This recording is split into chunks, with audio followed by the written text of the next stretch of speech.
Hello everyone, this is CA Nitin Gupta, your faculty of audit for CA Inter and CA Final. So friend हमने एक series को start किया है जहां पर हम कंसेप्ट को रिवाइज करेंगे। किसके जरिए? एमसीक्यूज के जरिए। तो एमसीक्यू भी आपके अटेम्प्ट होंगे और साथ ही साथ कॉन्सेप्ट भी आपके यहां पर रिवाइज होते हुए चलेंगे। ये हमारा आज सेशन नंबर 1 है जहां पर हम एक एसए के कंसेप्ट को रिवाइज करेंगे एमसीक्यू के जरिए। चलिए स्टार्ट करें सेशन को। हाँ सर बिल्कुल स्टार्ट करिए। क्वेश्चन नंबर 1, ये तो बहुत बेसिक सा क्वेश्चन होगा। Which of the following SS deals with the auditor's responsibilities in agreeing the terms of auditing engagement? इनमें से कौन सा एसए है जो agreeing the terms of auditing engagement पर एज ऑडिटर आपकी जिम्मेदारियां सेट करता है? Then answer is SA 210। इतने सिंपल एमसीक्यू की आप उम्मीद मत करना एग्जाम में। The auditor shall establish existence of precondition for an audit of financial statement. अब बच्चे हमें आप पता होना चाहिए कि बेसिकली SA 210 में रिक्वायरमेंट क्या आती है कि सबसे पहले आप ऑडिट की प्री कंडीशन को, एग्जिस्टेंस को आप कंफर्म करते हैं क्या ऑडिट की प्री कंडीशन एग्जिस्ट करती है या नहीं करती। यानी बेसिकली जब क्लाइंट आपको अपॉइंट कर लेता है, लेकिन इस अपॉइंटमेंट को एक्सेप्ट करने से पहले आपको ऑडिट की प्री कंडीशन का एग्जिस्टेंस कंफर्म करना होता है। और अगर ऑडिट की प्री कंडीशन बेसिकली एग्जिस्ट करती हैं तो उसके बाद अगला पड़ाव क्या होगा आपका? से मेरा अगला पड़ाव होगा कि मैं वहां पर जो टर्म्स ऑफ एंगेजमेंट हैं अपने और क्लाइंट के मैनेजमेंट या दोष चार विद गवर्नेंस के बीच में मैं टर्म्स ऑफ एंगेजमेंट पर एक कॉमन अंडरस्टैंडिंग को स्टैब्लिश करता हूं। तो ये आपकी जो प्री कंडीशन है इसकी टाइमिंग कब होती है? 4 ऑप्शन है ये। Before confirming common understanding between the auditor and management of the terms of audit engagement, after confirming common understanding यानी terms of engagement पर common understanding करने से पहले precondition की बातें होती हैं या उसके बाद होती हैं, या before appointment of auditor कि auditor की अभी appointment ही नहीं हुई है उससे पहले हम precondition की बात करेंगे। And the last one is after the date of audit report कि पहले ऑडिटर अपनी रिपोर्ट साइन कर ले उसके बाद हम प्री कंडीशन देखते रहेंगे। इसका सही आंसर क्या है? ऑप्शन इज ए कि जब क्लाइंट मेरी अपॉइंटमेंट कर लेता है लेकिन अभी अपॉइंटमेंट को हमने एक्सेप्टेंस नहीं दी है, पहले प्री कंडीशन पे काम होगा और उसके बाद हम टर्म्स ऑफ एंगेजमेंट पे काम करते हैं। तो क्वेश्चन नंबर 2 का आंसर क्या होगा यहां पर? A. Number 3, the terms of auditing engagement are discuss through. जो टर्म्स ऑफ एंगेजमेंट होती हैं वो किसके जरिए डिस्कस की जाती हैं? सो एक बार जब ऑडिटर ऑडिट की जो प्री कंडीशंस होती हैं उनका एग्जिस्टेंस कंफर्म कर लेता है और वो एग्जिस्ट करती है तो हमारा अगला लेवल क्या होता है? हम बात करते हैं टर्म्स ऑफ ऑडिट एंगेजमेंट पर। और वहां पर बेसिकली ऑडिटर क्लाइंट के मैनेजमेंट, क्लाइंट का मतलब एंटिटी, एंटिटी के मैनेजमेंट या दोष चार विद गवर्नेंस के बीच में एक कॉमन अंडरस्टैंडिंग को स्टैब्लिश करता है और उसके लिए बेसिकली ऑडिटर एक एंगेजमेंट लेटर बनाता है जहां पर वो अपनी ऑडिट की सारी टर्म्स को मेंशन कर देता है और उस एंगेजमेंट लेटर की वो 2 कॉपी निकालता है। दोनों कॉपीज पर वो साइन करता है और काउंटर साइनिंग के पर्पस के लिए वो दोनों कॉपी किसको सेंड करता है? मैनेजमेंट को या where appropriate to the those charged with governance of the entity. अब अगर एंटिटी का मैनेजमेंट या those charged with governance as the case में भी अगर वो टर्म्स ऑफ एंगेजमेंट पर एग्री करते हैं तो वहां पर वो एंगेजमेंट लेटर पर काउंटर साइन करेंगे। एक कॉपी वो अपने पास रखते हैं और एक कॉपी वो किसको सेंड करते हैं? ऑडिटर के पास, जिसको वो अपने परमानेंट रिकॉर्ड में लगा लेता है। तो बात यह है कि टर्म्स ऑफ ऑडिटिंग एंगेजमेंट किसके जरिए डिस्कस की जाती हैं? तो जिस लेटर के जरिए ये टर्म्स ऑफ एंगेजमेंट हम डिस्कस करते हैं उसे कहते हैं हम एंगेजमेंट लेटर। सो नंबर 3 का जो आंसर क्या होगा यहां पर? Number C. Engagement letter is provided by. Engagement letter कौन किसे प्रोवाइड करता है? तो अभी जो कॉन्सेप्ट हमने रिवाइज किया उसमें देखा कि ऑडिटर एंगेजमेंट लेटर सेंड करता है किसको? मैनेजमेंट को या एंटिटी के दोष चार विद गवर्नेंस को। सो बेसिकली ऑडिटर ये लेटर एड्रेस किसे करता होगा? मैनेजमेंट और दोष चार विद गवर्नेंस। तो ये लेटर कौन किसे प्रोवाइड कर रहा है? क्या मैनेजमेंट प्रोवाइड करता है ऑडिटर को? नो। ऑडिटर टू मैनेजमेंट या those charged with governance? Yes. फिर भी और ऑप्शन देख लेते हैं। Internal auditor to the external auditor? No. Central government देती है क्या ऑडिटर को? Answer is no. सही आंसर क्या होगा? ऑडिटर देता है ये मैनेजमेंट या दोष चार विद गवर्नेंस को। Number 5, engagement letter is. Engagement letter की रिक्वायरमेंट कब आती है? Always required when auditor is appointed. तो देखिए, अगर ये आपका इनिशियल ऑडिट एंगेजमेंट है, इनिशियल एंगेजमेंट क्या होता है, लास्ट ईयर ऑडिट नहीं हुई थी या लास्ट ईयर ऑडिट किसी और ने की थी, तो ऐसे केस में मेरा करंट एंगेजमेंट क्या कहलाता है बच्चे, इनिशियल ऑडिट एंगेजमेंट। तो इनिशियल ऑडिट एंगेजमेंट में तो हमेशा आपको देना पड़ेगा, और रिकरिंग ऑडिट एंगेजमेंट में हर बार आपको एक नया एंगेजमेंट लेटर देने की रिक्वायरमेंट नहीं होती। हाँ, कुछ परिस्थितियां आ जाएं, जस्ट लाइक क्लाइंट के सीनियर मैनेजमेंट में चेंज हुआ है, ओनरशिप स्ट्रक्चर में कोई चेंज हुआ है, क्लाइंट पर एप्लीकेबल एफआरएफ में कोई चेंज हुआ है, क्लाइंट को गलतफहमियां हैं ऑडिट के ऑब्जेक्टिव को लेकर, ऑडिट के स्कोप को लेकर, या फिर कोई previous term of engagement change हो रही है, कोई चेंज ऑडिट की प्रोनाउंसमेंट में आते हैं, तो ऐसी परिस्थितियों में मुझे एक रेकरिंग ऑडिट एंगेजमेंट के अंदर एक नया एंगेजमेंट लेटर देने की रिक्वायरमेंट आती है। अदरवाइज मैंडेटरी नहीं होता कि हर बार रेकरिंग ऑडिट एंगेजमेंट में रीअपॉइंट होने पर आपको एक नया एंगेजमेंट लेटर देना होगा। So engagement letter is always required when auditor is appointed. तो अपॉइंटेड का मतलब ये बेसिकली एक इनिशियल ऑडिट एंगेजमेंट हुआ, और यहां पर रिक्वायरमेंट तो आएगी। Always required when auditor is reappointed, क्या रीअपॉइंटमेंट पे हमेशा रिक्वायरमेंट है? नहीं, हर बार रिक्वायरमेंट नहीं होती, कुछ परिस्थितियां आने पर आपकी रिक्वायरमेंट आती है। Number C, not always required when auditor is reappointed but except for certain exception. तो मुझे ए भी सही दिखाई दिया, बिकॉज इनिशियल ऑडिट एंगेजमेंट में हमेशा रिक्वायरमेंट आएगी, रीअपॉइंटमेंट वाले केस में हमेशा रिक्वायरमेंट नहीं है, कुछ सर्टेन एक्सेप्शन या सर्टेन सर्कमस्टांस होने पर रिक्वायरमेंट आती है। तो ऑप्शन ए भी सही है और ऑप्शन सी भी सही है। So option number D, both A and C. Which of the following reduce the possibility of misunderstanding to a great extent. तो एंगेजमेंट लेटर का जो पर्पस है वो होता है क्या है, कि जिन चीजों को लेकर अदरवाइज बाद में डिस्प्यूट आ सकते हैं, उन चीजों को आज पहले ही हम डिस्कस कर लेते हैं, एक कॉमन अंडरस्टैंडिंग को स्टैब्लिश कर लेते हैं, ताकि टर्म ऑफ एंगेजमेंट को लेकर ऑडिटर और क्लाइंट के बीच में किसी तरह की कोई मिसअंडरस्टैंडिंग ना आए। तो मिसअंडरस्टैंडिंग को रिड्यूस हम कैसे कर सकते हैं, जब हम एंगेजमेंट लेटर के जरिए ये टर्म्स ऑफ एंगेजमेंट डिस्कस कर लेते हैं। तो statement issued by ICI, no. Guidance note issued by ICI, again answer is no. Engagement letter, answer is yes, all of the above no, engagement letter. Which of the following is not a term of engagement letter. तो engagement letter की अगर हम term देखें तो basically auditor यहां पे क्या बताता है, वो बताता है कि ऑडिट का ऑब्जेक्टिव क्या है, ऑडिट का स्कोप क्या है, मैनेजमेंट, दोष चार विद गवर्नेंस की जिम्मेदारी क्या होंगी, मेरी जिम्मेदारी यहां पे क्या होगी, fact that having regard to test nature of audit, persuasive rather than conclusive nature of evidence, together with inherent limitation of internal control, some material misstatement may remain undetected।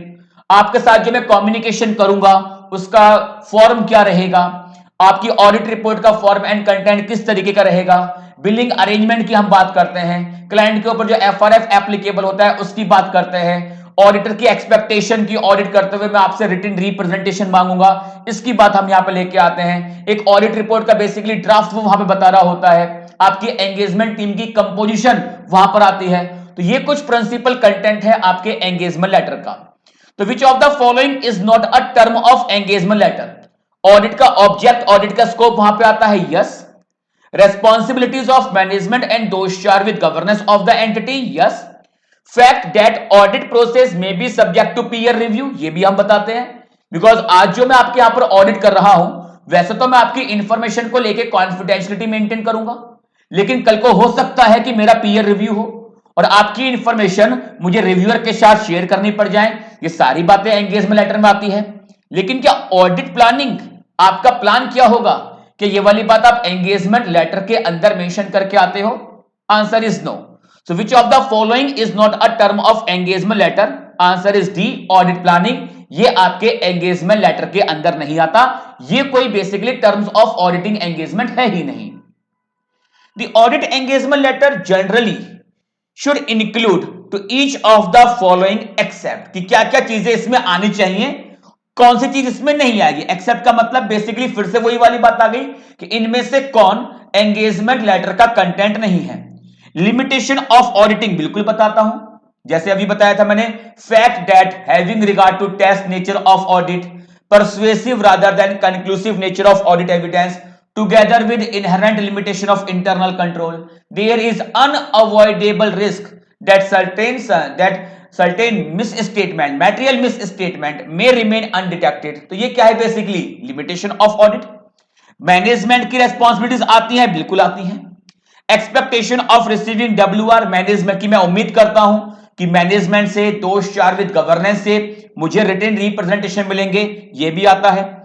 लेकिन a description of auditors method of sample selection, कि auditor जब sampling based काम करेगा तो sample selection का उसका method क्या रहेगा, तो क्या ये वाली बातें आप एंगेजमेंट लेटर के अंदर as term of engagement mention करके आते हो? Answer is no.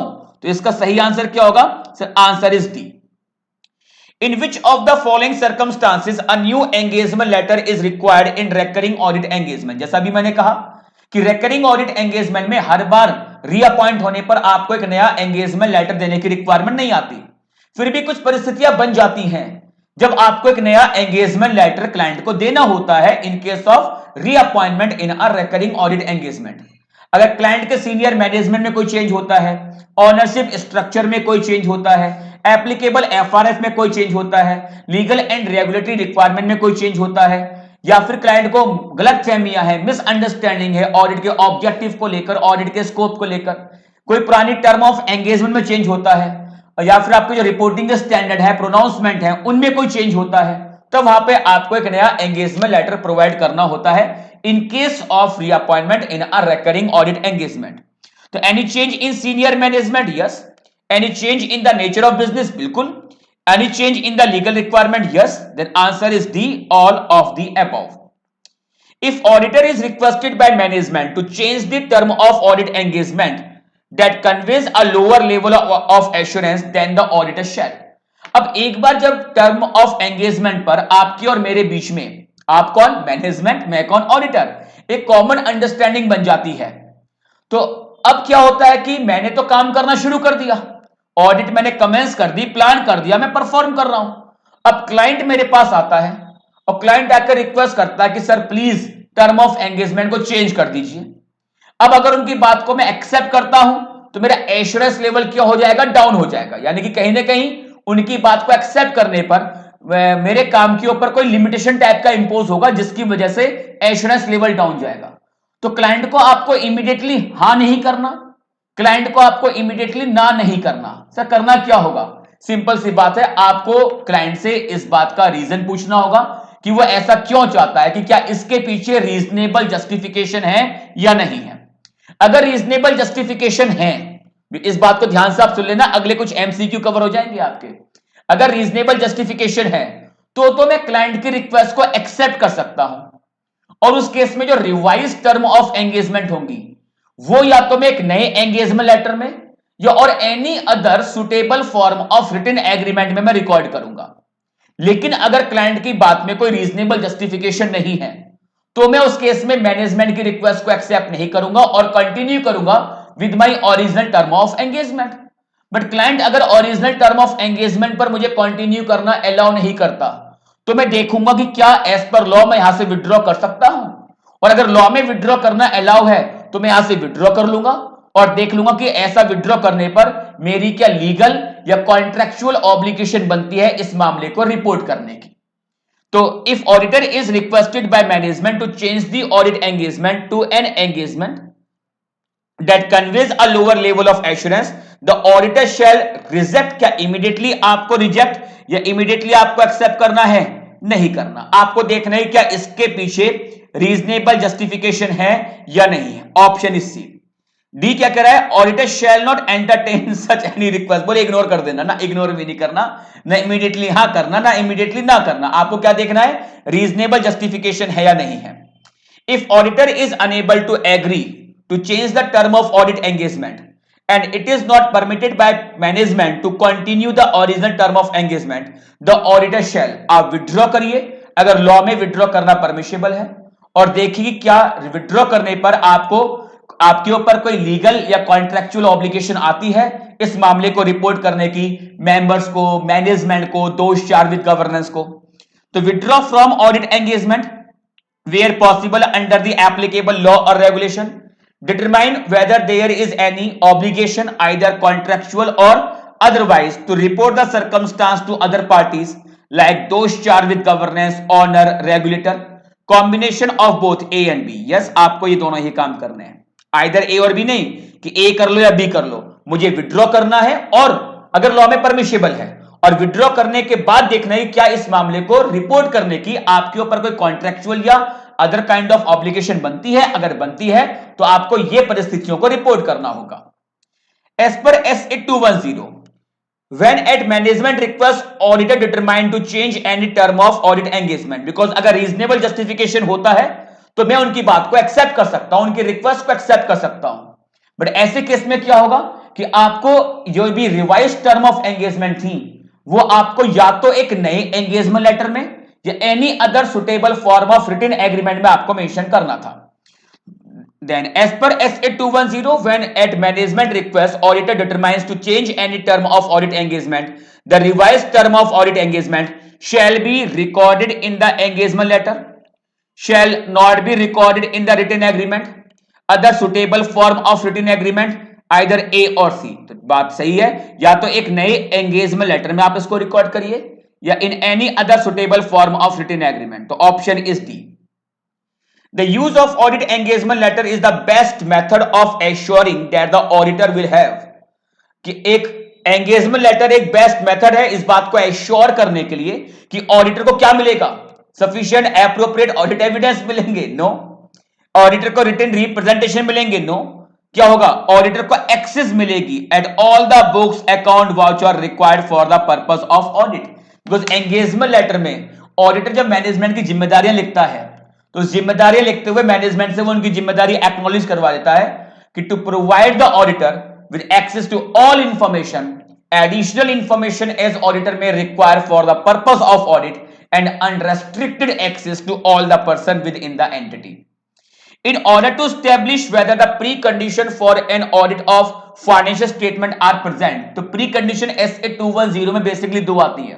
First one is auditor shall determine whether the financial reporting framework to be applied in the preparation of financial statement is acceptable, and second point पे आके वो management से एक basically written agreement लेता है कि management acknowledge करे, understand करे अपनी जिम्मेदारियां तीन बातों को लेकर, preparation of financial statement as per the applicable FRS, second exercising necessary internal control so that preparation of financial statement may become free from material misstatement whether due to fraud or error, और तीसरी जिम्मेदारी मैं क्या acknowledge करवाता हूं, तीसरी जिम्मेदारी आप एक्नॉलेज करवाते हो to provide the auditor with access to all information, additional information as auditor may require for the purpose of audit and to provide unrestricted access to all the person within the entity.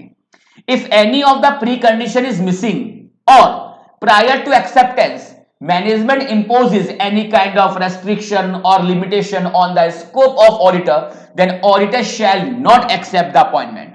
So in order to establish whether the preconditions for an audit of financial statement are present, the auditor shall determine whether the FRF is acceptable, yes. Second, obtain agreement of management that it acknowledges and understands its responsibilities for the preparation of financial statement in accordance with the applicable FRF, yes. Obtain agreement from management that it will provide the auditor with access to all information such as record, document and other matter, exactly. So option is D.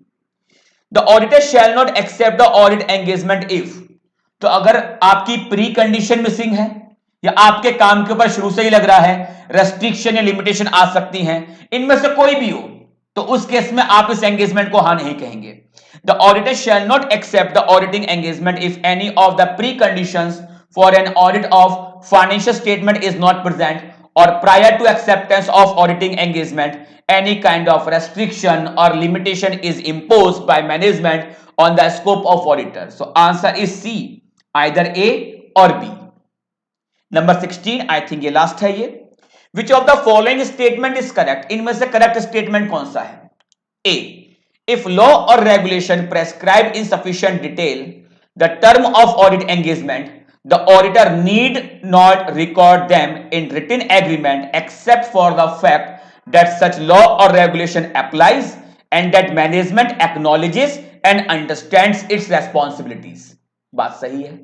मैं अगर किसी law और regulation में term of engagement को लेकर बातें की गई हैं तब ठीक है, मैं दोबारा से इन सारी बातों को अपने एंगेजमेंट लेटर में लेके नहीं आऊंगा, लेकिन फिर भी मैं मैनेजमेंट को बताऊंगा कि सर ऐसा लॉ रेगुलेशन एप्लीकेबल होता है और मैं उम्मीद करता हूं कि लॉ में जो जो जिम्मेदारियां जो जो टर्म्स ऑफ एंगेजमेंट बताई गई हैं उन सारी बातों को आप एक्नॉलेज करते हो, उन सारी बातों को आप अंडरस्टैंड करते हो। तो ये स्टेटमेंट सही हुआ।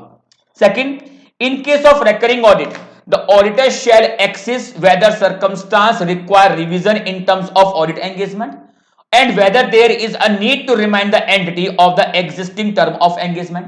recurring audit engagement में हर बार आपको एक नया engagement letter देने की रिक्वायरमेंट नहीं थी। कुछ परिस्थितियां आ जाती हैं तो आपको देना होता है, या आपको दिखाई दे रहा है कि मैनेजमेंट को ऑडिट के ऑब्जेक्टिव को लेकर, ऑडिट के स्कोप को लेकर मिसअंडरस्टैंडिंग हो रही है और आपको उनको पुरानी टर्म ऑफ एंगेजमेंट रिमाइंड करवानी है, तो आप एक नया engagement letter recurring audit engagement में दे देते हो। तो ऑप्शन तो ए भी सही है और ऑप्शन बी भी सही है। C, the auditor shall send a new engagement letter or other written agreement for each period in recurring audit. कि रिकरिंग ऑडिट में हर बार मुझे एक नया एंगेजमेंट लेटर देना होता है? नो। तो कौन सा स्टेटमेंट सही है? ए भी सही था और बी भी सही था। So option is D, that is A and B. A and B. तो उम्मीद कर रहा हूं कि बच्चे कितने कम टाइम में आपको SA 210 पूरा कॉन्सेप्ट के साथ इन MCQs में आपको अच्छा रिवाइज हुआ होगा। ऐसी वीडियोस को देखने के लिए केवल छोटा सा एक काम करना है, आपको चैनल सब्सक्राइब करना है, बेल आइकन को आपको प्रेस करना है एंड नोटिफिकेशन पर आपको ऑल कर देना है ताकि यूजफुल वीडियोस ऐसी आपको मिलते रहें। सर ऐसा ही रिवीजन कंसेप्ट के साथ क्या और स्टैंडर्ड पे आएगा? बिल्कुल आएगा। आपको फ्रीक्वेंटली ये वीडियोस मिलती रहेंगी। आज जैसे मैंने 210 कवर करा है, नेक्स्ट वीडियो में 220, 230, 240, तो इसी सीक्वेंस में मैं यहां पर आपके साथ MCQs कवर करता रहूंगा। फायदा ये होगा, आपका MCQ पे प्रैक्टिस भी होगी और आपका SA का रिवीजन पूरे कंसेप्ट के साथ होगा। इसके बाद मैंने इसी के अंदर इसकी आंसर की को भी दिया हुआ है। तो सर ये नोट्स हमें कहां से मिल सकते हैं? तो टेलीग्राम चैनल आपको ज्वाइन कर लेना है, वीडियो के डिस्क्रिप्शन में आपको लिंक मिल जाएगा। सिंपली ये जो भी नोट्स हैं PDF फॉर्म में, आप वहां पे जाके इनको डाउनलोड कर सकते हो। और वीडियो पसंद आया है तो प्लीज लाइक करना, और चैनल तो ऑलरेडी मैं उम्मीद कर रहा हूं कि आप लोगों ने सब्सक्राइब कर लिया होगा, बेल आइकन को भी प्रेस कर लिया होगा। Thanks to all of you.